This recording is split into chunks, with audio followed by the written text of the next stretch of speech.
presented by Public Music Mathli.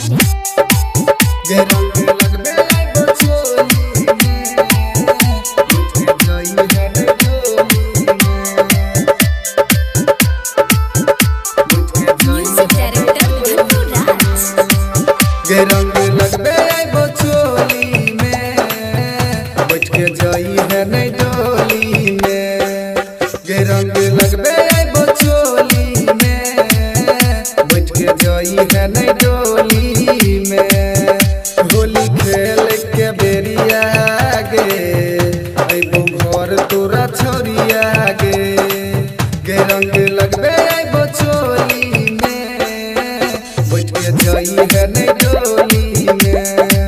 गे रंग लगबे बचोली में बैठ के जाई है नहीं डोली में गे रंग लगबे बचोली में बैठ के जाई है नहीं डोली में DJ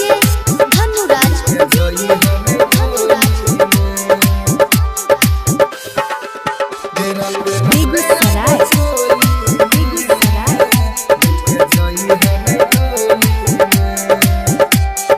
होली खेल बेरी हम गए जान तोरा हम गाँव के टोला में अइबो कोई यदि रोकतो तो हम नहीं मानबो सीधा तोरा घर में घुस के रंगबो सीधा तोरा घर में घुस के रंगबो होली खेल बेरी हम गए जान तोरा हम गाँव के टोला में अइबो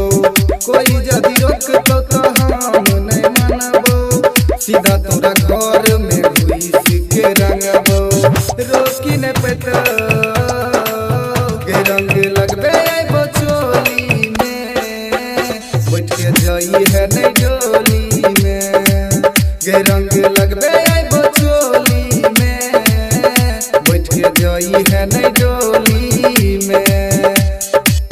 गे रंग लगबे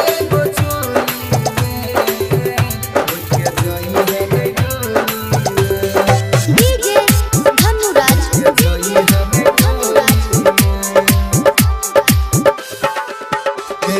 बेगूसराय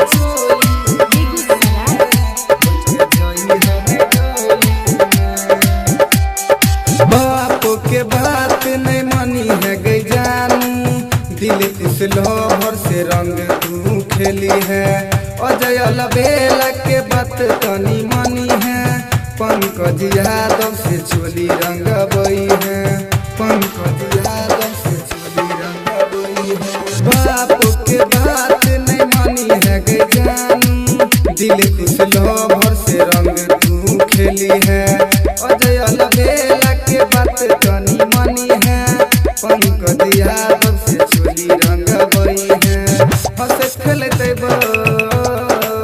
गे रंग लगबे बचोली में बैठ के जाई है नहीं डोली में गे रंग लगबे बचोली में बैठ के जाई है नहीं डोली में पब्लिक म्यूजिक रिकॉर्डिंग स्टूडियो मरवारा चौक सिंहिया समस्ती।